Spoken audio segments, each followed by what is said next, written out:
reporter Christopher Smart of the Salt Lake Tribune to offer the first question, with the initial response coming from Mayor Ralph Becker. Mayor Becker, Ms. Biskupski, as you know, 2 years ago, the Salt Lake City Police doubled down its efforts around Pioneer Park and Rio Grande Street. Since then, residents in other areas of the city have complained of a lack of police presence, slow response times, and just a feeling of insecurity. So in the next 4 years, what can you do to improve public safety in Salt Lake City? And just as important, how would you pay for it? Mayor Becker, you'll have the first 90-second opportunity. Yeah, thank you. So 2 years ago, under Chief Burbank, we did what was called a metro unit, which you addressed there, as a way to focus more attention in the Rio Grande area. I'm really pleased to say that under our new police chief, Mike Brown, he looked quickly at our deployment of police officers all around the city and said, you know, we can be so much more effective if we change the way we deploy and have neighborhood-based deployment. And we bring back the bike patrols. And we do a variety of things in working with folks all up and down the Salt Lake and Wasatch Front area in law enforcement and the criminal justice system. Beginning this summer, after he took over, we have seen a remarkable change. Crime is down in the depot area, and part of our strategy, which he is pursuing, is knowing that it would push crime into other areas that was concentrated there. We are now working our way into the neighborhoods. We're also seeing throughout our neighborhoods now, with many more police, a great addition with the bike patrols and others and the redeployment of police officers all over our community. Going forward, we have a solid game plan. With the City Council, we just added 8 additional officers. Thanks to a federal grant that just came in, we'll be adding an additional 12 officers and a new recruitment class of 13 officers. He's also shifted so that we put all of our police officers on the ground and in the streets. We're already seeing a difference. That will continue in the next 4 years. Jackie Biskupski, your opportunity of 90 seconds. Yes. So part of our problem here is we aren't doing enough partnering with other agencies.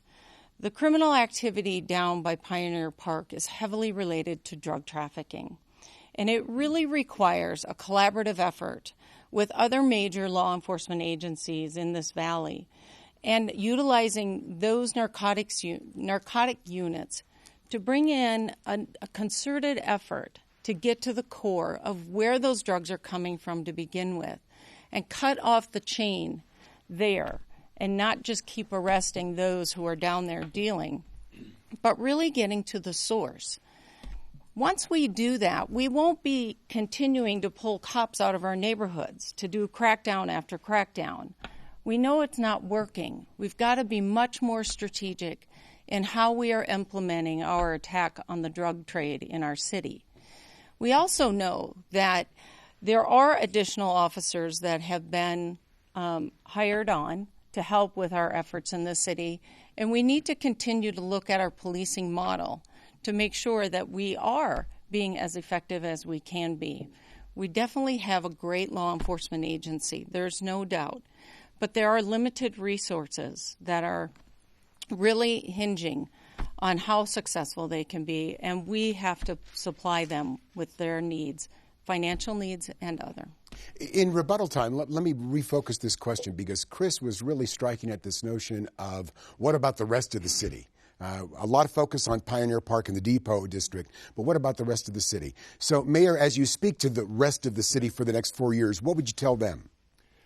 Well, first of all, part of, I think, what we've seen in this redeployment under Chief Brown's leadership is neighborhood-focused attention. We used to have what was called the star pattern of police going to a call, then going to the next call, and going to the next call under Chief Burbank. That was very inefficient use of our police resources. Just making those changes has reduced our response time significantly. And you add to that the partnerships we have at the state, local, and federal level in pursuing narcotics and the other crimes in the city. And we're already seeing and we'll see a great difference. On the same theme. Yes, you know, our response times, especially if you look at what's happening on the outskirts of our city, are actually longer than they have been in the past. We also are seeing the drug market moving into the Sugar House Park and the Fairmont Park. As we really put a crackdown in Pioneer, we're driving the drug trade into other parts of our city, and we are not making headway on this issue. Part of that is resources, and we have to do better over the next 4 years. Jackie Biskupski, you're going to have the first 90-second opportunity to respond to this audience question.